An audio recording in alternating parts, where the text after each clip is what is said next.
We are live here on the MMA Industry Podcast. I am, of course, your host, James Lynch, and today is April 12th, 2018, and I got a great guest here today, a guy I've known for a long time.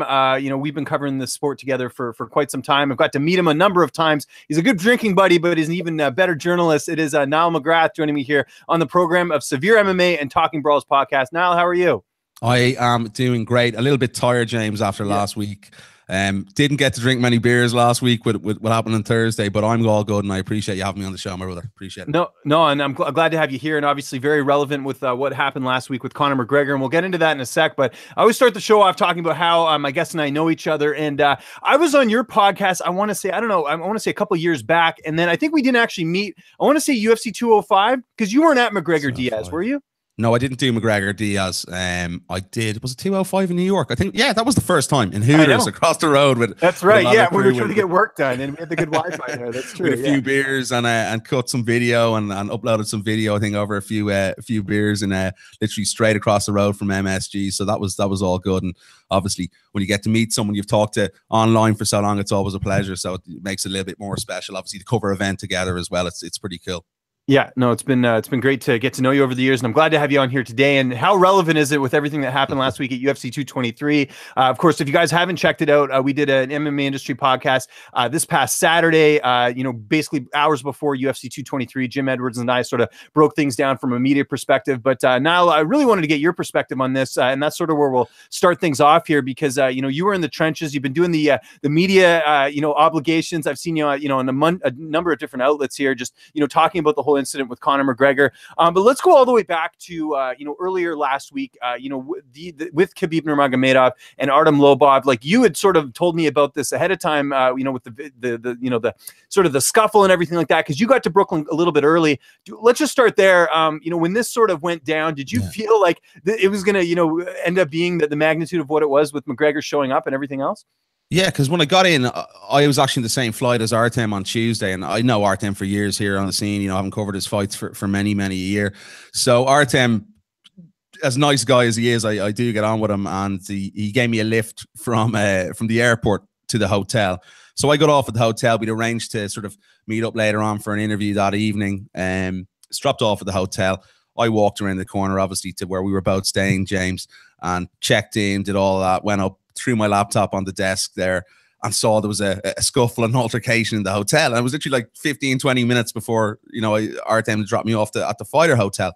So I was just going, oh, what's going on here, man? Saw the video, was like, oh, this is really going to set the tone for the weekend. And you could feel it bubbling. I knew there was something going on because we saw the chat back and forth online between John Kavanagh, Ali, all those sort of guys. There's been war over the last few months. And I think it's something that, really obviously came to the forefront. But the most surprising thing for me was, and I think something that maybe we still need to have answered, was what was said in that conversation between Artem and Khabib. Because, I tried to get out of Khabib. I know you did as well. He didn't want to talk about it at all. So it was obviously something very serious, something very personal, something very insulting. And that obviously stemmed to the reaction of what we saw on Thursday. Obviously disgusting scenes from Conor McGregor and his team, thuggery in my eyes, what went on. But I think that's something that, as well, in relation to Artem's media obligations, he was not allowed to say anything for a day or two after. I texted Artem, didn't get back to me. I know a couple of the other guys there on site who've got relationships with Artem as well, texted him, didn't get back to him. Then there was numerous interviews overseas that were actually cancelled with Artem. So there was a media block put on Artem from the UFC. So that's interesting to me as well in the whole narrative of this story. But obviously it kicked off on Thursday, and I don't think we can condemn or condone I don't think we can condone anything of what went on in that. It was absolutely utterly disgraceful and embarrassing, and it doesn't do anything for the image of the sport back here as well, which we've had a lot of battles with the image of the sport. Guys who are covering the sport, other coaches, other teams, trying to really get a positive light on the sport here, and it really just does not help. It sets it back a long way, especially with I'm here trying to get the sport recognized by the government, which it's not going to happen now after another incident like that. And it tends to be involving Conor McGregor, these incidents the whole time, and they seem to be getting worse and worse, which is really the worrying thing for me. And something as well, obviously, I have a good relationship with Duke Rufus, his guys, two of his guys fell out of the card. And I think it's when, fighters are getting injured that aren't even fighting on the card, their safety's been put in jeopardy by actions like this is the real worrying thing for me. So, I don't think the UFC are going to do anything about it. I don't think Dana White's going to do anything about it. He seemed to do, 180 as he always does, which really pisses me off. And, it looks as though they're already looking at this fight in November in New York. So crazy. Just a crazy week. And, it's something that I always say, the sport's bigger than one person. And when I'm going overseas, to cover another event, I don't want to be talking about Conor McGregor. I really don't. I was there, originally want to be talking about Tony and Khabib. That's, a fight I think everyone wants to see in the mixed martial arts world. Didn't get to see that. Obviously, the injury took place. Max stepped in, missed weight. Was never going to be on point for me. It was too short of a week for him to cut that much weight. But, you go back and you're talking about Conor McGregor the whole week, messed up the whole card, him and his team, what he did. So, listen, totally disappointing and disgusting for me. And we won't spend the whole podcast talking about Conor McGregor, but there are a few things I do want to sort of dissect here. I wanted to know from your perspective. So I told this story on Saturday. I had left the media day. I was actually going to the Fighter Hotel to go interview Calvin Kattar. We were going to do that video game shoot or whatever, which we ended up doing. Turned out great. But as I'm walking there, I find out that McGregor's attacked the bus because I was telling it's the story I told on Saturday. Tyson Chartier, his manager, and Calvin were actually on the bus that got attacked. But at the last minute, they ended up getting switched. Guess who Calvin Kattar, where he was sitting on the bus, he was sitting in Michael Chiesta's spot. Chiesa sits in that spot. He's off the card Saturday. That could have easily been Calvin Kattar. So kind of interesting there. But when did you find out first about this attack? Like, were you at the arena or did you find out later? How did you find out? I literally, same as yourself, I left the minute the guys had walked to go on the bus after the stare downs. I was walking back to the hotel. I think it was a 5-6 minute walk back to the hotel. Stopped to get a coffee, went up to my room. It literally the same as, the incident with Artem on the Tuesday, turned on my computer. My phone literally just started, emails coming in, absolutely flooded for literally over 24 hours. I was confined to my room literally till I think 5:30 a.m. the next morning, got an hour and a half sleep. It was just crazy. That's when I found out when I got back to my hotel, when I opened up obviously my PC or my laptop and saw everything going down. And then I just, as I said to you, didn't really leave my room. But it's obviously Dana said it was the Mac Life obviously involved in it. A member from the Mac Life, should I say, because I know a couple of the guys weren't involved in it at all. They didn't even no knowledge of it. So it's just utter stupidity for me. Whoever's let him into the arena there, it's basically stemmed the whole incident and the whole melee which ensued. And it's just, oh man, I don't know. It's just very upsetting for other guys, as you see. I remember speaking to Paul. We met Paul Felder on the street afterwards, and his whole team, Craig Eckelberg, his teammate, and they were literally, Paul could hardly even speak. He was so upset. His mum was supposed to be coming into an event for the first time. Then, a lot of his brother and a big crew, which were actually over in Glasgow. And when Paul fought in Glasgow, he brings a big crowd with him. So when you see a guy like that and you've seen what he's gone through for the last 3 months, and then he's no fight, that's what, really hit home for me. It was sort of, a poignant moment during the week when you see that upset and that anguish for guys who've put their life on hold for 3 months to prepare for a fight. Yeah, and you mentioned something there about the Mac Life, which I find interesting. And this is obviously a podcast talking about sort of behind the scenes. They've been radio silent since this has all happened, and I'm sure there's some legal stuff involved there too. I just wanted to know, as kind of being, I don't want to say a rival, but I mean, Severe MMA is one of the premier outlets as far as Irish MMA. Is it weird at all covering events with them, knowing that they're kind of like backed by McGregor, and it's kind of weird that they're a media outlet in some ways? How's sort of your response to them, covering events and everything? Yeah, it's a strange one because I know a lot of the guys for years. Obviously, Andrew used to work over with us. Then you know Abby from MMA Junkie, great guy. Yeah, it's a little bit strange, but I think they even recognize that they're not proper media. They're obviously Conor's their boss or whatever. So it's something that I think when they realize it, we realize it, that they're not, no one's going to really respect what they say if they've something else to say about Conor. That it's not, it's transparent what they're doing, so it's not going to affect the stories they're putting out there. So I think when they realize it, we realize that there's not much of an issue when we're covering events together. I go about my business, getting my thing done when I'm over there, and I think they do the same as well. So. How soon do you think they'll get their credentials back? Because I know they were banned there. And actually, that reminds me of something we'll talk about in just one second about the whole picture thing they put up in the arena, because they screwed that up. But yeah, it was disgrace. Do you think they're going to get their credentials back fairly soon? I guess whenever Conor has a fight lined up, I'm sure they'll get accredited again. I'm not so sure. Yeah. I don't know. I know when the rumors started circulating that a number of fighters and coaches were very unhappy with the rumors, and obviously the Mac Life was the outlet that was mentioned. So I'm not so sure that there will be people, wanting to see them at events, and there might be an issue. There could be something with that. So that's another interesting thing for me to see what the UFC do about that as well. And there's obviously been reported, a UFC member of staff involved in the melee as well. So I just think it's a waiting game. Let's just see what happens, and I'm sure we'll find out more in the next week or two, because the UFC haven't really done an awful lot or said an awful lot in relation to that sort of incident as well. And I think that really needs to be addressed as well, because this, as I said, you got the feeling around there as well. A lot of people don't want to fight in the same card as Conor McGregor anymore when that circus has to come along and things like that happen. So really up in the air at the moment. I think the UFC could have done a lot better job in informing us what was going on throughout the week, instead of us having to really grind and bustle when it's one of their fighters that's caused this huge problem. So no, I agree with that. Yeah, worrying, and they need to improve in that aspect drastically. Now, speaking of the UFC doing a better job of things, I can't remember if it was me who alerted you about this, but so before we go to cover UFC 223, they have, they have a poster up, like a little piece of paper up of faces of people that if you see them in the arena, if you're security at the Barclays Center, you are supposed to escort these people out. And they had some people's faces on there that weren't even the right people. I can't remember if I told you about this because I did see you, but at the very least you were aware of it. And I know you went up to the UFC staff. So they had, was it Graham from Severe MMA on there, who wasn't even in Brooklyn or at Barclays Center.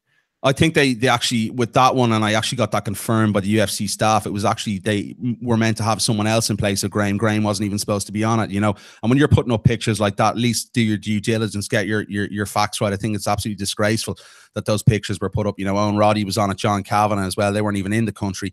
But especially, Graham, for me, it was, I work with the guy. I was very concerned when I saw it straight off the bat. I think it was yourself or Jose Youngs that maybe showed me the picture. I thought it was a joke when you showed it to me. So I went up, first of all, contacted one of the guys, and he told me, well, it's our security team. It must be for a valid reason. And I didn't accept that. So went up, spoke to one of the girls in the PR staff, and straight away I could tell she was embarrassed because she knows Graham. And I said, listen, look into it. That's not acceptable to put things up like that, without having actually putting the wrong person up is just crazy, like when it was meant to be someone else. So literally she said to me, no, it must be a mistake. I'll look into it. I'll get onto our security team. And I actually got it confirmed the next day when I met this PR person in the Fighter Hotel on the Sunday, that it was actually it was their fault and it was a mistake. So I'm not sure what can be done about that, but if that was my picture, I certainly wouldn't be best pleased about it. So just ridiculous, like just lack of due diligence on the UFC's part in relation to that. Just incredible stuff, really was. Just going to talk two more things on this whole thing, and again, I know you've been through the ringer, sort of talking about it at length. But one of the things that we've heard, or at least I've heard anyways, is that, they were supposed to have this event in Ireland and they moved it to Liverpool. And I know part of the reason anyways was the fact that, the commission is a lot more stricter now, especially with the death that happened recently. And, there's just a lot of things they're sort of tightening up on. You're not seeing a lot of MMA events in Ireland. With this Conor McGregor situation, how much do you think that's sort of going to impact doing events in Ireland, just because, it makes the sport as a whole look bad? Yeah, no, 100%. And, I just said to you off air, we had Andy Ryan on our show. He's involved with it with him at the Irish Mixed Martial Arts Association here.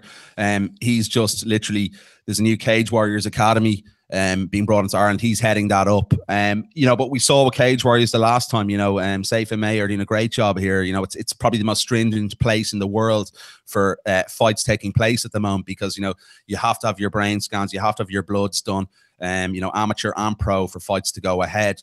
And I think that's going to be a major issue going in the line, because some of these promotions aren't willing to spend the money to get all that equipment in place for these fights to take place. And I think that had a big reason why the UFC actually pulled the card here from in Dublin and went to Liverpool. And obviously Darren Till as well, being a big star in Liverpool, it wasn't really a hard decision for them to make. But yeah, it's something here that, there was a rumored cards, the Brave were going to do a show here in Dublin, their first show outside of Europe. That's, I think being put in the pipeline. BAMA are back in May. BAMA have a good relationship with Safe MMA here and stuff like that. So that's the reason why they're back here. But other promotions aren't willing to spend the money that it takes in order to get these bouts in place. And you know, the last Cage Warriors card we saw here, I think it was 9 fights pulled overnight because of issues. So listen, it's a good thing. You know, fighter safety is first and foremost, and obviously paramount. So I'm more than happy as long as fighters aren't getting hurt. But yes, it is sort of damaging the amount of pro fighters here who want to take place and have fights in Europe. Like we've guys like Reece McKee, struggled for a long time to get a fight. Then Reece came back. He won the BAMMA world title. You've guys like Norman Park, Paul Redmond. Paul, you know, hasn't been able to get a fight for BAMMA for the last 2 outings. So he's probably going to go in KSW in the summer. It's annoying on that front. But, you know, as I said, fighter safety first and foremost. I can't really complain with that. And last one here for you. How many media obligations have you had to do after this? Because I'm sure you're a man in demand, you know, just sort of getting did you expect this, you know, once everything went down? No, I literally didn't expect it. You know, when it happened, and I couldn't actually believe. I even the next day, going into the weigh-ins in the morning, you know, people ringing me, calling me. I don't know how half these guys got my number, if I'm honest about it. And it wasn't me. I would never. It's amazing. It's a small country here in Ireland, but obviously the guys, you know, I do some work with here off the ball. It's a radio show and online show here in Ireland. It's one of the most popular sports show, if not the most popular in the country. You know, obviously my allegiance is with them first of all, and then there was, you know, other shows here and there, TV. I literally could not meet probably 10, 12 different other things that were proposed my way. It's been crazy. It's died down a little bit here. And the only thing I really haven't got at the moment, because I haven't really been out, I'm trying to get some sleep, my clock's been all over the place, is the general feeling amongst the public. But, you know, I have that from my friends who are sort of casual mixed martial arts fans. You know, they'd watch Conor's fights, they'd watch a few other fights, and like their immediate reaction was disgust of what happened. You know, some of them obviously questioned the whole WWE thing, but we can throw that to the side. It was very much a real incident what happened. But yeah, just really sort of crazy. It's died down a little bit here now, I think, obviously, because we're not going to hear more about what's happening in relation to the NYPD and obviously Conor's court date in June with Cian Cowley. So I think that's when it's going to step back up a little bit, and it's going to be interesting to see if he does get charged, you know, properly or prosecuted. You know, will he be allowed to fight in the US again? You know, I think for Cian, if he's aspirations of ever, which I know he probably has, of fighting in the US, that could be more damaging for Cian than it would be for Conor, because, you know, the money that Conor brings with him, I'm sure there'll be a little there'll be a waiver to let him fight in the US for the amounts that he'd be bringing to the economy. So it's going to be very interesting to see how this pans out in the next few weeks, and obviously with the UFC as well. Dana's, as I said, you know, done a total 180, which really seems to piss me off. But you know, what can you say about Dana these days? Not very much, unfortunately, in a positive aspect. No, I agree. Yeah, it was a little surprising to hear him, you know, sort of pull a 180. Well, not surprising, I guess. Just, you know, business as usual, right? So it's just one of those things. The dust settled, and he saw the fight that could be sold in November, and I think that's what we're going to be looking at over the next number of months. Yeah, and the fact that they didn't run away from it. I mean, the Embedded episode showed everything. And, you know, a lot of people said, you know, they wouldn't have, you know, shown it because of Embedded. Well, I don't think a lot of people know is that footage inside the bus was actually Will Harris. Will Harris was doing that Anatomy of a Fighter thing that he's been following around a lot of the, you know, fighters for Fight Week, like, you know, Khabib Nurmagomedov and other fighters. So Will actually was like, I guess the UFC asked him for the footage and they got it in there. So they really went full force in this. I mean, they could have just shown their footage, but they got Will's footage. They added it in there. And I think it's the highest rated Embedded episode, if I'm not mistaken. It's at like 4 million views right now. It's crazy. I think it doubles the previous best for Embedded. So it just shows you the interest. And I know, you know, I was inundated on Twitter. It was just the social aspect of how it was trending was just insane, considering that like half the guys were supposed to be on the card didn't fight in the card. So listen, you know, it's going to be business as usual for the UFC, and I'm sure they're going to try and put together this fight. You know, whether you like it or not, at the end of the day, the UFC is a business, and that's what you know, Dana has done over the last couple of days. He sort of poured a little bit of water on the whole incident, and I think we really are looking at this fight between Khabib and Conor in November. Yeah, we'll see sort of how that all unfolds there. But let's talk about you, man. You know, I wanted to get you on here. You have an interesting story. I think you're, you know, one of the guys that, you know, is very recognizable in this industry. And, you know, you're doing a great job with the interviews and the coverage and everything like that. But I was going to say, you know, you're one of the guys, too, that isn't doing this full time, if I'm not mistaken. You have another job outside of, you know, covering the sport. So for those who don't know, what do you do for work? I work for Off the Ball, actually. I'm a digital. I started that in November, you know, digital online journalist for them, you know, cut video, doing some videography, sort of literally all across the board. And now, obviously, this week, you know, it's been very tough to try and get MMA into the mainstream. In Ireland, you know, it's Conor McGregor and nothing. And as we saw, obviously this week, the interest was there from back home. So I'm well used to, speaking on radio stations and things like that in the past. So over the last number of years, doing some freelance MMA stuff. So, it's been taken on board this week. And that's where, ultimately I'd love to get the sport onto the mainstream, and not just talking about Conor, talking about other guys, but it's just tough here. It really is tough. It's a tough industry to be in. But, as I always say, if you keep banging on the door, it'll come down at one stage, and hopefully we're getting that way in the sport here. But obviously, I think what Conor has set it back a few pegs this week. But I'll keep knocking on the door, and I think the rest of the other guys here as well who've been covering the sport. But yeah, it's tough. But at least I'm working in journalism, and I'm still doing what I love. So I love all sports. I love I'm a big rugby fan. I'm a big soccer fan. Big golf fan. Love mixed martial arts. So, it's not a hard thing. I think when you do what you love doing, the cream will rise to the top eventually, is what I say as well. So fingers crossed on that front. But yeah, it's been a challenge covering mixed martial arts, but something I love, and I'm going to keep doing till hopefully the day I die. Yeah, no, I hear you. Like, you have to be sort of a special type of person to cover this industry. You have to really like it, because there is a lot of sacrifices. You have to be insane, James. Yeah, you do. You got to. And the thing is, like, especially, we kind of talked about it there, during fight week. Like, fight week's a lot of fun, but it's also a lot of, like, not a lot of sleep, a lot of work, a lot of just running around. Like, it does fly by really quickly. Like, I know for me, especially when I'm doing, like, like yourself, I'm a one-man show when I go to these events. So I don't have an editor. I don't have a camera guy. I got to shoot all my own stuff. I got to edit it. I got to put it up. I got to promote it. I got to do everything. So it's fun. Like, it's honestly the best thing ever. Like, I love covering fight week, because you get to hang out with cool people. You get to go out and drink at night. You get to, interview some awesome fighters, put out some good content. But it is a lot of work. And like we were saying off air, like I didn't even sleep on Saturday. I got, straight home, because just the presser ended at like 4. We were waiting for Habib to get to the podium. But I think that always happens in New York. I don't ever remember a New York trip where I've got any sleep. It always seems like the pressers run late, and that includes Bellator.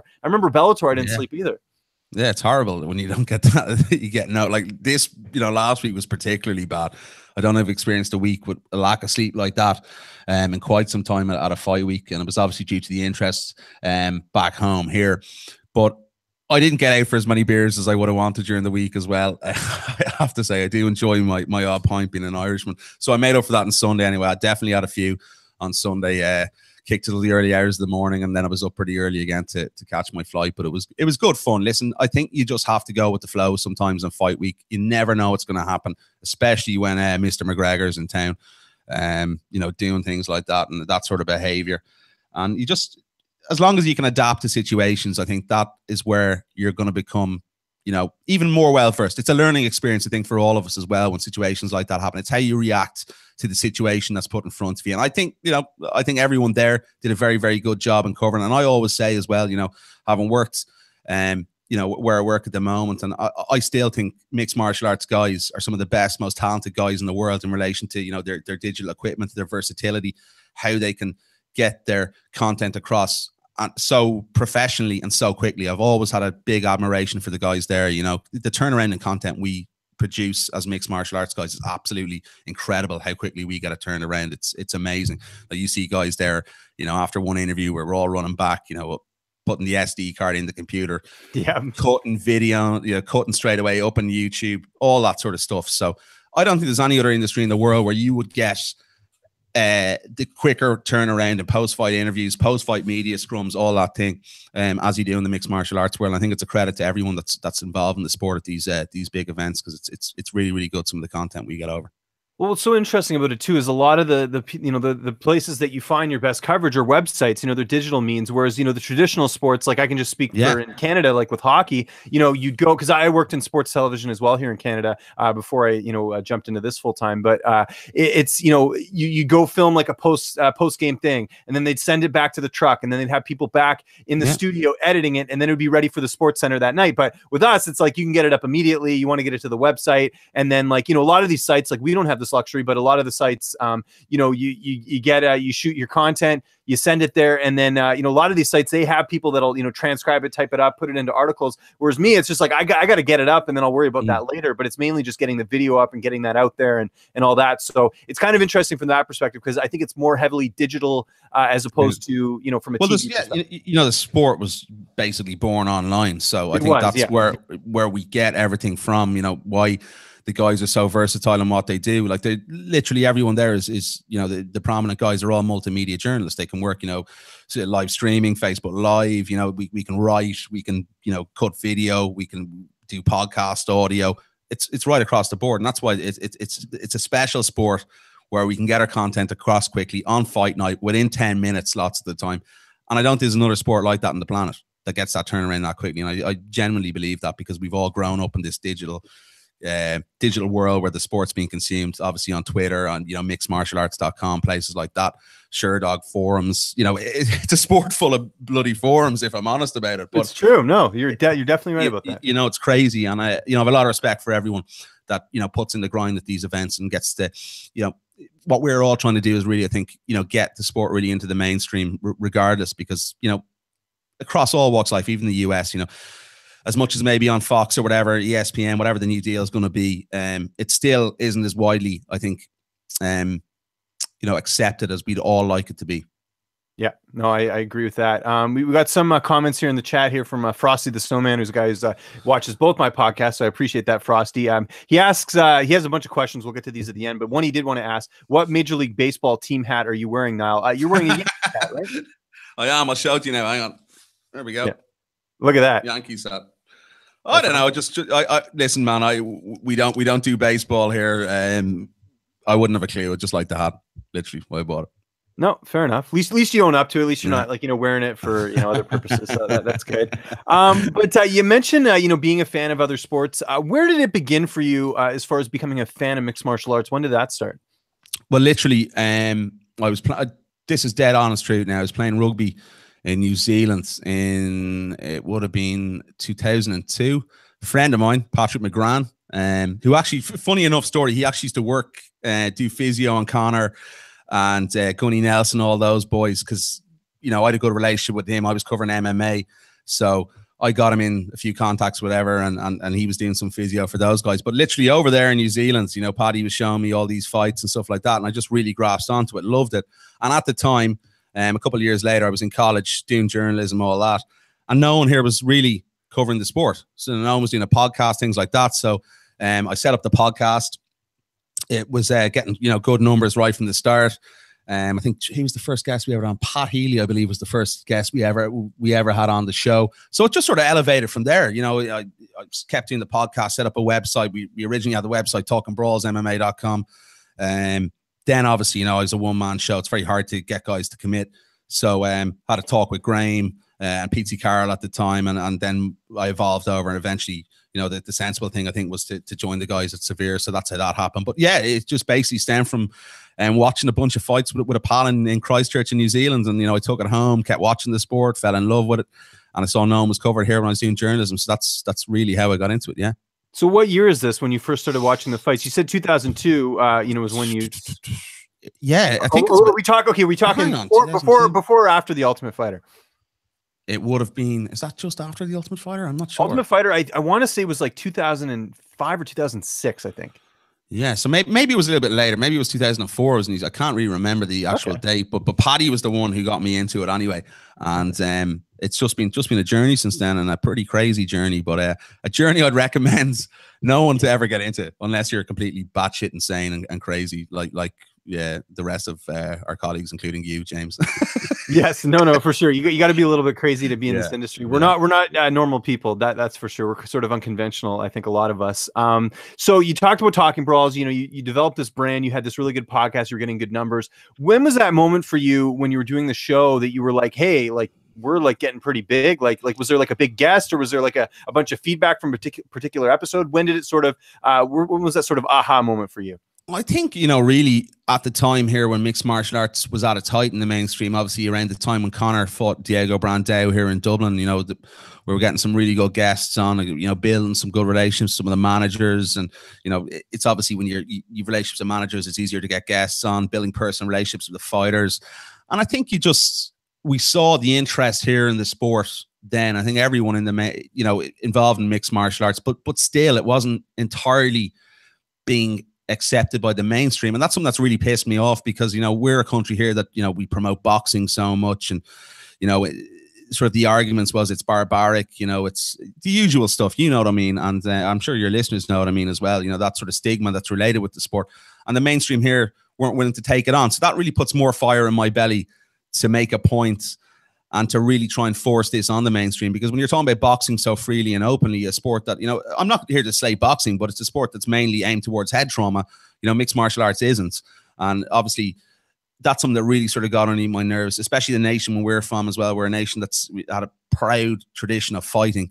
It really sort of, it spurred me on to do more with the sport and you know, push the sport more. And I think we've been able to do that somewhat in the content we've been producing. You know, I've had Dan Henderson on. I think Dan Henderson gave me the story where he was retiring. I think that was one of the biggest stories we've done. You know, Eddie Alvarez on the show, an exclusive interview directly after his fight with Conor was announced. Things like that. You know, that really gives you a boost that these guys that you've made relationships over the years are willing to go out on a limb and talk to you these big stories at these big times in their career. So that's something as well. That's, you know, I think you need elements like that when you've obviously built a relationship with certain guys, that they're willing to put the trust back in you to get their story out there, regardless whether it's you know, a guy that's fighting an, you know, a BAMA card here at a guy at the top of a UFC card in one of the best divisions in the world. So, you know, it's really sometimes a little bit emotional even, because you know, you go, yeah, man, I appreciate that you're giving me this respect to put your story out there in such a big moment in your career. So pretty cool. And as I said, the door is going to be coming down in a couple of years anyway. We're going to keep knocking on the door, and we'll get this, you know, hopefully widespread coverage over the next few years anyway in Ireland. How rewarding is it? I mean, I get this every once in a while where like a fighter will approach you to want to do an interview. I mean, that to me is sort of, you know, better than any compliment you could get, because that essentially says that, you know, they trust you enough to get their story out there. And, you know, like I'm sure that happens to you a lot, because you have one of the things I wanted to really talk to you about in here is like you do a good job of building really good relationships with, you know, certain camps. Like I know Rufus Sport really likes you. I know, you know, Mark Henry, you have him on a lot. You know, Joe Duffy. Like there's a lot of really good relationships you've established, and you haven't sort of broken that you know, journalism code of being biased. I think, you know, if people watch your interviews, you're very fair, but you still manage to you know, create those good relationships. How have you sort of been able to do that? Well, I think it's, you know, the first thing, and I even, you know, Joe was up in, you know, up in New York there last week, and, you know, I had that exact conversation with Joe. I said, you know, we get on well. You know, we have banter together. You know, it's the same with a lot of the other guys I get on with, but they know that I'm there to do a job. And I think once they know that, once you're there to report fairly on them, I think it sort of takes away everything else in between. That they know you're not making a personal attack on them, unless it is something like what Conor did, which is totally out of bounds. And I'd say that to anyone if they did something like that. It was absolutely, you know, appalling act. But I think once you have that sort of trust in a relationship that you're not going to screw them over, and information they tell you. You know, maybe if it's a fight coming up, the UFC want to announce something like that. I'm sure you've been in that position as well before. You don't break that code of conduct between you, that they build up a trust, and they trust in what you say and you trust in what they say. And it's very important building that relationship and that narrative, because at the end of the day, when you're a fighter talking to a media member, you have to have that. You know, they're not going to speak to you otherwise. If you can't build that trust in that relationship, it's not going to work. And that's how ultimately it works. If you can keep the professional side away from, you know, your friendship, it's fine. And as long as they understand that, you make that clear with them, there's never going to be a problem in my eyes. And that's what I've tried to do over the last number of years with the guys, you know, that I've been around and formed, you know, decent relationships with. So I think it goes both ways. No, I agree with that. And when did you make that transition to video? Because I know you were just an audio podcast, and then you made that transition. You know, it seemed like it happened. Yeah, we do a little bit of video. It's not, you know, I'll cut clips and stuff. And literally, it's down to the, you know, the software and stuff I have. It's very hard to get very high quality. I'm a bit of perfectionist like that when I'm putting out, you know, video content. I don't like it to look bad. So it's been getting that balance at the moment. You know, I'm working on a few things still to, you know, further improve. And hopefully we'll have a full podcast on video. That's sort of the goal in the next year anyway, to get something really good up. It's obviously tough here to really get any backing from anyone as well in relation to sponsors, because there's, you know, a big stigma around the sport. That would help greatly if we could somehow, you know, land a big sponsor or someone to help us out with that. You know, it's an expensive business with all the equipment and programs and stuff as well. So yeah, no, listen, I love audio. I've always been a huge passion for radio. It's something that I've always, you know, listened to as a kid. I think, you know, per head in Ireland, we listen to more radio than anyone else in the world. We've some crazy stat like that. Like anyone here, you go into a shop, anything, the radio's on. You know, I go into the shower. I can't go into the shower without a radio. It's just like, it's just crazy to me. It doesn't work if I don't have a radio in there or something playing in the background. So that's another reason. You know, I listened to a lot of radio as a kid growing up. You know, commentary was always something I was very interested in. Mad sports fanatic. If you probably see all my creds and stuff here, and I've more Manchester United memorabilia, all that sort of stuff. That's the kind of guy I am. So over the next couple of years, I do hope to make that a full-time transition into, you know, the video world as well, because I think it's something where the sport's going. It's constantly evolving in terms of digital and online content and how good it's getting. So I think that's going to be the natural progression, but it's just taking a little bit of time at the moment. But little clips of fighter interviews and things that will draw our audience to the interviews is the way I'm sort of going at the moment. So as I said, maybe a year or two down the line, we'll hopefully have a full-on video podcast. Well, yeah, I know Submission Radio just made the transition recently. I think this is their second episode they've done, you know, full video, and I give them props. I mean, I've thought about doing a full length thing. To me, it just seems like so much time, because you have to. I mean, to upload a 3-hour show or 2-hour show would take forever, especially something high quality. Like they must have to do it overnight or something. I'll have to get them back on again to find out how they do it. But it's a lot of work. Like even me doing just my short interviews that I do, it still can add up as far as time and everything. So I don't think people understand how long it takes. It's, you know, a whole episode. We did a quick one here today, this afternoon, be out later on tonight in Severe MMA, but it was you know, that'll take another hour for me to just cut and chop and put everything in, upload it, all that, you know yourself.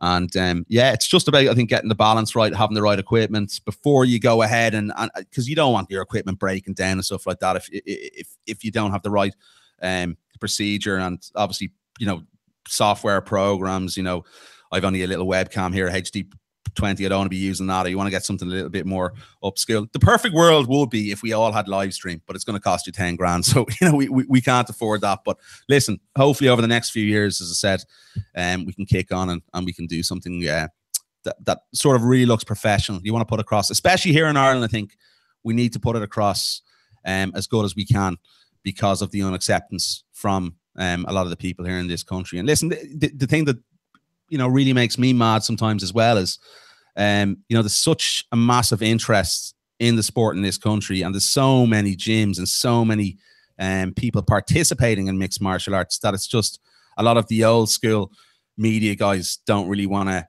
accept the sport here, and that's what really sort of drives me insane. There's been a lack of evolution really in Ireland in you know, terms of hosts, presenters of shows. It seems to be the same names that are floating about all the time, and that's a major issue for me. So, you know, some youthful injection into the mainstream coverage of sports, I think would be greatly appreciated, and maybe get some of this interest that people have in the country on the mainstreams and, you know, in the newspapers, on the airwaves a little bit more often, instead of just talking about Mr. McGregor. It would be a fantastic day when we could actually say we've been able to do that, but it hasn't come as of yet. Well, it could take time. I mean, we had this issue up here in Canada, you know, to kind of give you a Coles Notes version of what we had going on here. Sportsnet had the rights to the UFC when the UFC first had their television rights, and they had a weekly show, and they actually gave really good coverage to the sport. And it was like MMA was sort of at its all-time high in Canada. They had, you know, 2 weekly shows that were going on. There was one on Sportsnet, one on the Score. Fight Network was, you know, really doing a lot of MMA stuff too. Because I was actually at Fight Network during that time when that was all happening, and, you know, we had the big UFC 129 card.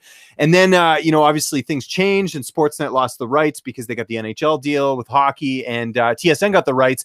And I got to give Aaron Bronstetter credit. You know, Aaron's been on the show a bunch of times. He's a good friend of mine. He's really turned things around there, because people forget when the TSN first got the rights, there was just abysmal coverage when it came to the sport. You know, the UFC was buried. I mean, we're talking about a network that had the television rights to UFC events, and they give, you know, maybe 20 seconds on SportsCenter at night talking about a card that was on their network that was streamed. Like, it doesn't, but that's the mainstream audience, and we still have that here a little bit, where there's this dinosaur thinking of, it's human cockfighting, or, like I even heard people this week say that the McGregor thing was like a setup, or if it was fixed. Like, come on, like if you know the sport well enough, that there was a backstory, like, as far as the Habib thing with the Artem and everything else. So, it's still like now it's a lot better. Obviously, Aaron's going to like every event, and Aaron's been the one who sort of, really pushed that, and that's why they're getting better coverage. But I mean, a couple of years ago, it definitely wasn't the case. So it could take time in Ireland as well too. It just, it's got to be, I guess a period of where people have to get a better understanding of it. But you did bring up a good point about, the job that we need to do as a collective is, create good content, make it look professional, so people don't treat the sport as something amateur, and let Conor McGregor do what he's got to do. But at least we can hold up our end of the bargain where we have good content out there. You talked about sort of, the media scene in Ireland. Were there any mentors of yours growing up, or maybe someone that you would like watch on TV, like a broadcaster that sort of, caught your attention, that I'm not saying you maybe emulated, but someone that you kind of learned from, saying, hey, I want to do that? Well, to be honest with you, it'd be more, if anything, in terms of broadcast, it'd be more like soccer commentators and things like that. Like, I would have grown up here, soccer's a big sport here. You'd have your likes of, Clive Tilsey, guys you probably wouldn't be too familiar with, watching. Well, there is one guy, sorry to interrupt you here. Who's the guy that Al Florian does the impression of all the time? He hosts Soccer Saturday. He's really eccentric. What's his name? Jeff Stelling. Yes, that guy is. There's a bunch of videos online of this guy, and he's hilarious. Yeah, and you obviously have what's his name? It's absolutely lost me now. But Jeff is brilliant. He's fantastic in soccer. So you watch guys like Jeff growing up. I remember, Clive Tilsey in the Champions League final. Guys like that, but they wouldn't be MMA related. But I think it's very important in mixed martial arts, because there's guys that are obviously at the top of this business. Your Ariels, your John Morgans. They're the guys that are at the top of this sport. They have their own style. I think it's very important that you go in with a unique style in reporting and mixed martial arts. So I haven't really looked up to anyone in the world of mixed martial arts and their reporting, their coverage. I think it's exceptionally important, because the sport's so small. There's a small, tight-knit community amongst the MMA journalists. That's very important to go in a fresh, original opinion, outlook on the way you produce your content. I think that is, crucial. Especially in Ireland as well, because, we get the whole Conor McGregor thing at times as well. Oh, you're biased, which is certainly not the case. If anything, we probably give him a harder time than anyone, I feel. And, you have to have that element where you have to be a little bit different compared to anyone else in the industry, or I don't think you're going to succeed. So I try and do it. I'm a bit off the wall. I think everyone knows that anyway, that listens to our show. I try and tell it, like it is. I'm not there to blow smoke up anyone's ass. I'm not there to kiss ass. I'm there to call it how I see it, and obviously call it how I see it with facts if I have them there, and back things up by back my opinion up by facts. So listen, I try to do it. People say I look like the Undertaker as well, so you're probably going to get to that. Ariel's alluded to that on a few occasions as well. But listen, I think it's very important you have your own take in this sport. And I'm not saying I don't look up to anyone, but I just try and do it a little bit differently, do it how I want to do it.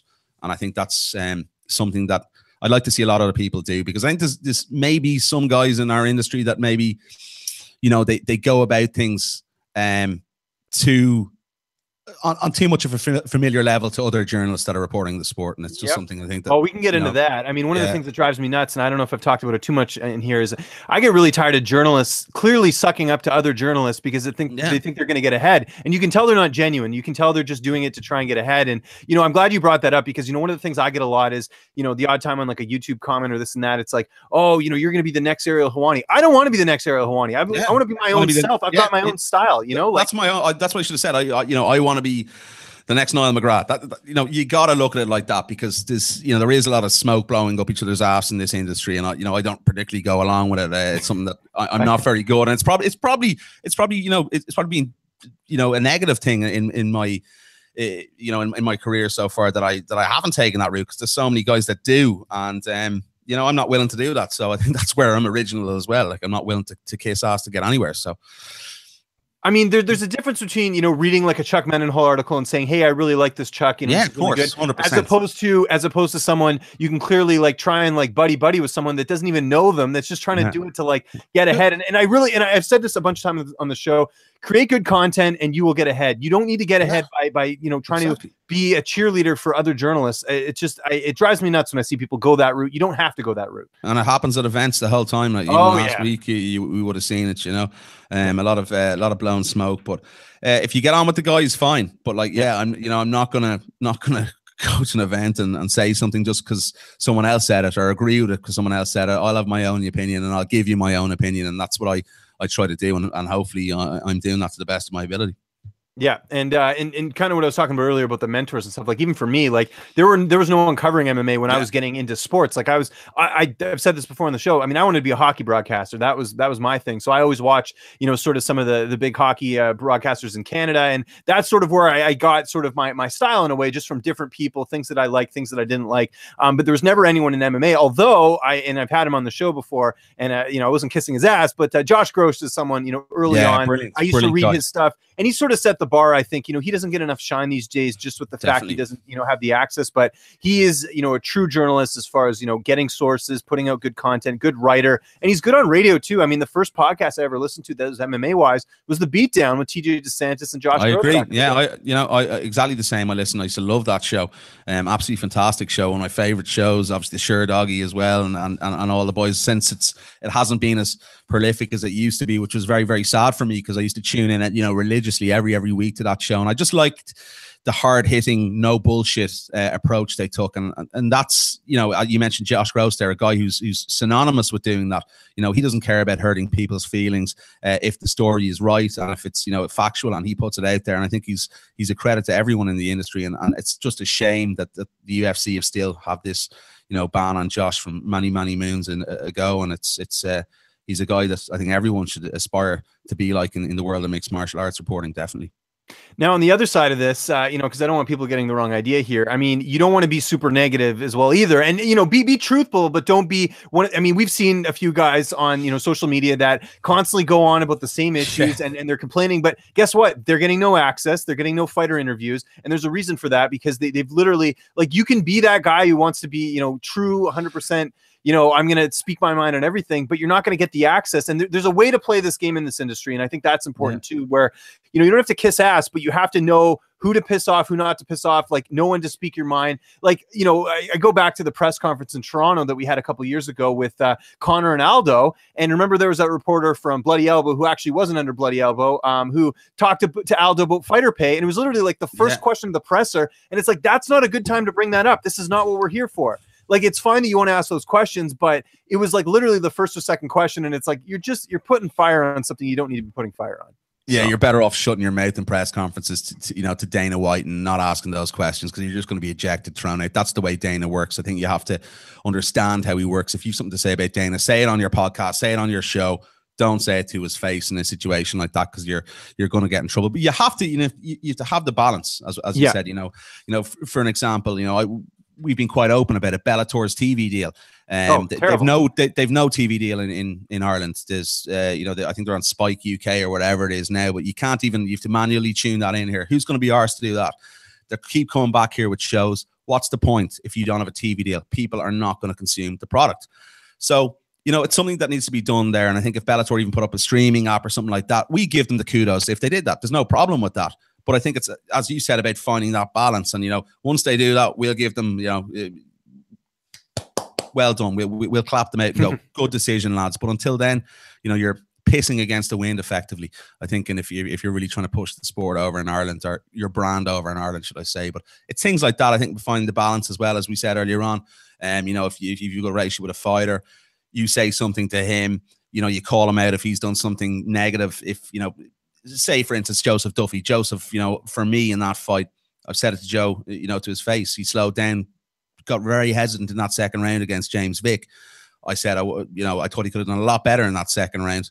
He's not taking it personally. It's things like that. But you have to say it as a journalist. You have to call the good with the bad, and these guys just have to accept it and take it. And there is a balance. And I think when you get guys constantly whining, moaning, saying completely negative things and not pointing out the good elements and the good aspects of the sport, that's when you're not going to get any love from really anyone, including the promotions, where they're not going to open up to you. They're not going to give you access to your fighters. You're not going to get credentialed. It's a sticky one, but use your cop on, and I think you'll go a long way.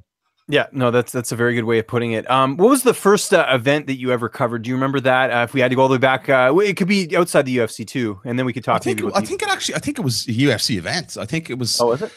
Or it might have been a Battle Zone event here, but I think UFC Nottingham possibly was the first event. Stipe Miocic and Stefan Struve, and where Stipe lost. Wow. Yeah, okay. I was at that fight. Yeah, I covered that fight. When he slipped and Stefan hit him with a shot. I'd like to see that fight now. I don't think it'd turn out the same way as it did back then. But yeah, it's just been, since then I've covered regional shows, Cage Warriors, BAMA, KSW, multiple UFC events in Europe, and in the US I've done I think 7 Vegas cards, and I think I've done the card in Cleveland. I've done 2 in New York now, San Diego. So yeah, it's been a roller coaster, but something, I think you have to be, as we've said about 10 times the show, a little bit crazy to do. And if you're willing to do it, I think it's something I get very excited about. Last week I hadn't done an event in quite some time. And the last UFC event I'd done was Glasgow in July. I'd done KSW, Bellator in between. But I just had a real, you went in with the fire in the belly. I'm looking forward to this. And then by Thursday, I was disheveled, man. Wanted to go home. But that's what this sport does to you, and I think that's why I love it. You never know what's around the corner. You never know what's going to happen, and that's what really, you have to have that buzz. I think in your stomach and in your heart to really want to cover this. And it's I'm still probably sleep deprived because I'm waffling on a bit here, but I love it, and I don't think anything's going to change in the next number of years anyway. For me, I'll still be in this sport regardless. Yeah, I'm the exact same way. And, it's interesting, like, you have a day job to go back to. So you're having it, even though you took this, it's basically like you took vacation time to go cover an event. I used to have to do that all the time when I was working my day job. But it's funny now, like I thought, okay, now I'm doing this full time. It won't be a big deal. But now I have the opposite problem now where it's like, I covered an event last week for one outlet, and I got a little bit of content for some other outlets outside of UFC media obligations, by the way, because that's a gray area too. You can't double up on content. Yeah, of course. On for sites. I should mention that. But I do a lot of regional interviews, so I couldn't do any last week. So I'm sort of catching up this week on that. So like yesterday, I think I did like 11 interviews or something. It was just like too much, but it was like I got to get it done just to play catch up. So it sort of never ends for me. But I mean, I love it. Like it's I'm not complaining. I'm just saying that like just when you think things are gonna get a little bit easier, it's not. So I'm not gonna have a day off at all this week. There's never a day off in this sport. There really isn't. And I think when you go, we have a day job, whatever. You have to be 24/7 at this game because it's such a broad sport and there's so many different promotions, there's so many different fighters. Alone, mixed martial arts is a career, it's a job, it's everything. But it's about getting all these guys on board and getting everyone else to accept it. And I think once they do, they'll reap the benefits and the rewards of covering such a fascinating sport and having accepted by the mainstream. Because it's like, you even go to an event, you go to a gym, you could have a banker in there, you could have someone who's working in the stock market, you could have someone who, is unemployed, you could have, it's just such a diverse collection of people that participate in mixed martial arts, what makes it so special for me. And sometimes just people can't see that. And that's what drives me insane, James. And it's something that I think really needs to change. And, hopefully we're on the right way to doing that. But with the actions again, we go back to last week, it's not going to help here. And that's the upsetting thing for me, because it's putting back the work that we do as a community in this country from one man's actions. It's reflecting badly on all of us. And I don't want to be going to events talking about Conor McGregor when he's not fighting. Like, you know what I mean? It's just... No, I agree with you there. When is the next event? Have you figured that out yet? Are you going to be going to International Fight Week? I don't think so. I think we'll see how it pans out. I think, probably for me, there's talk of me going over to Chicago for 225. Oh, nice. Really, really good card there. It's shaping up nicely. Obviously, announcement today of the women's featherweight fight between Holly Holm and Megan Anderson. And then we've Colby and RDA. And then we've main event Yoel Romero and Robert Whittaker, which is obviously a really, really good rematch. And then there's going to be, I think, as far as I'm aware, I think CM Punk's on that card, if I'm not mistaken, as well as a 225. Yeah, but it's weird. They haven't announced it officially. Someone, it sounds like he's going to fight Mike Jackson, but I don't know if it's 100% official. It seems like it is, but. And I think, nothing official here, but I think the Rufus Sports guys are possibly going to try and look at that card as some fights for maybe Paul and Pettis as well. So that'll be interesting. Big fights in the lightweight division there. And I think as well, obviously with Habib winning the title and maybe the performance Al put in as well in the third and fourth rounds. I think a lot of guys, speaking to Joe Duffy after the fight as well, I think a lot more guys have maybe a lot more confidence. You know, in the division now, maybe that they saw some little flaws in Khabib. And I know it was obviously very hard for Khabib with the amount of opponent changes and things like that. But if you look at his last 2 fights, especially against Barbosa, you know, Barbosa's a striker. Let's be honest about it. You know, I think the tail should have been thrown in possibly by Mark in the second round of the corner there. And then you look at another guy who is obviously he's a good wrestler, but you know, his main weapon in that fight was to try and get the knockout, and we could see it all night. He was trying to, you know, flash the jab with the left and overhand right, which it looked like.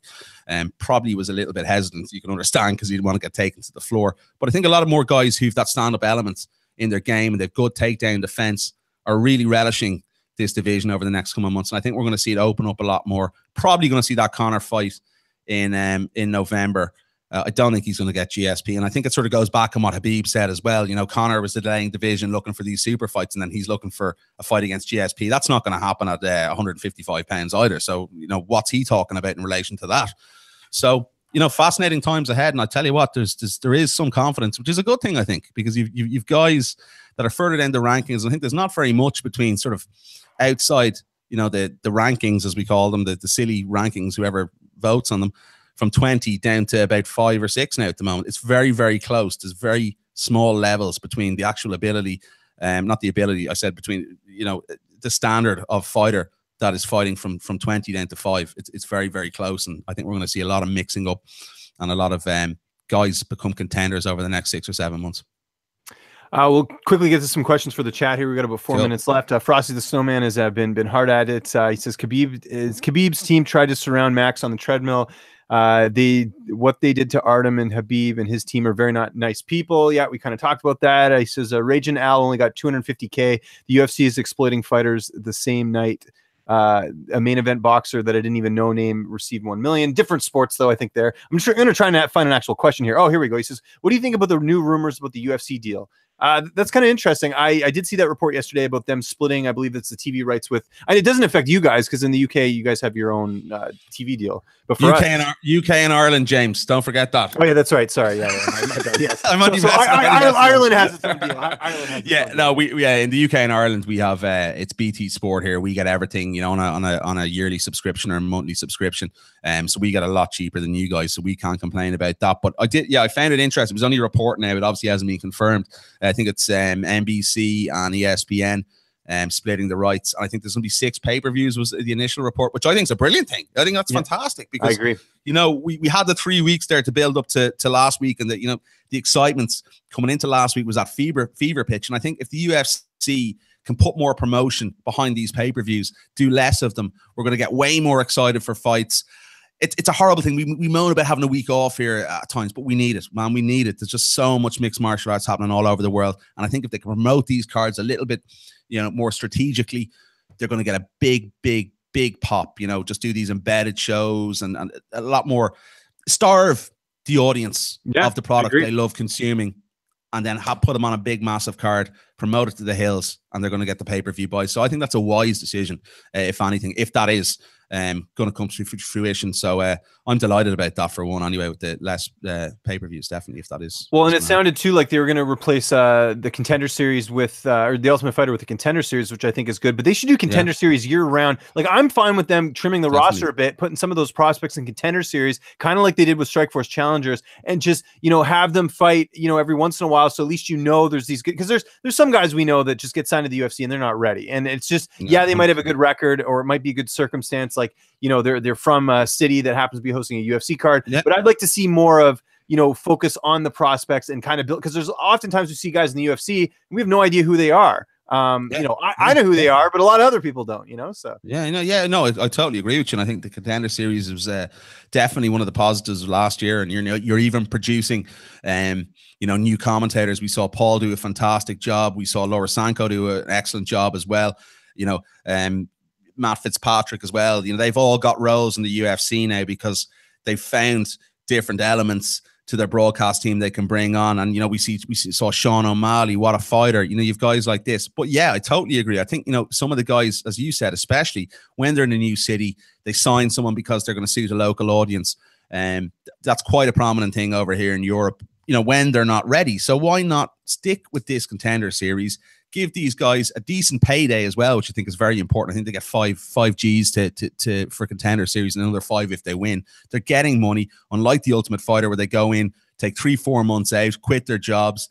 And there's nothing there for them. It's definitely the way forward for the sport. And I think, as you said, very important. If a guy maybe struggles in his first fight in the UFC, pop him in the Contender Series, see how he gets on, and use it as a building zone, a feeding promotion for the UFC. And maybe even have more Contender Series fights all year round, as you said. I think that'd be a fantastic idea from the UFC. Cut the Ultimate Fighter. I'm sick of it. I don't want to hear about it again. Seriously, it's rubbish. Although I will watch well past its side. I know a few fighters on this season, so I'll probably be tuning in. But I agree that the format of them in the house and all this crap, it's stale. It's like it was over like in 2009 or something, So I agree. We are out of time, man. This was a lot of fun. I really appreciate you taking the time. I know it's a little bit later over there in Ireland. And you want to just remind people where they can find you on social media? Anything coming up this week for Talking Brawls and all that? The floor is yours, man. Cool, appreciate it, James. Yeah, it's been a pleasure to have you on, or to come on with you this week. Sorry, I'm all over this. My brain isn't working still. My clock is just all over the shop. But yeah, you can catch me on Severe MMA. Obviously, this podcast is on Severe MMA iTunes. That's Talking Brawls on Twitter at Niall McGrath 4 at Talking Brawls at Severe MMA. And yeah, that's pretty much it. We've a show coming up later tonight. We've Andy Ryan, who is Neil Series and Paul Redman's coach. He will be weighing in on the whole situation with Conor McGregor. I think he's actually the first coach to actually openly talk about the incident in Ireland. So that's going to be very interesting. He's close friends with John Kavanagh. So you can check that out a little bit later on this evening. And that's pretty much it. Lots coming up in the next few weeks as well. I've loads of stuff to get done and interviews over the line the next few days for the show over the coming weeks. So yeah, massively excited on that. Listen, it's been a pleasure to be on with you. I do appreciate it, my friend. Anytime. Well, pleasure's all mine. I'm sure we'll cross paths again soon. I won't be going to that Chicago card because I'm actually going to be in Ireland. I think I told you this. I'm going to be at a wedding, which is kind of a bummer in the sense that they moved that Liverpool card. I think I told you about that. I was going to go try and cover that card in Ireland, and they moved it. What a bummer there. But in the meantime, you guys can follow me on Twitter at Lynch on Sports. Hopefully we'll be back to normal with the time of doing this at 1 o'clock Eastern time on Thursday. We got the UFC Glendale card this weekend, and I got a bunch of interviews up on Fightful. Israel Adesanya, Arjun Bowler, Courtney Casey, Luke Sanders, Marvin Vettori, and I got a bunch of pros picks up there as well. Hope you guys enjoyed the card this weekend. I want to thank you guys all for watching, and we will see you next week.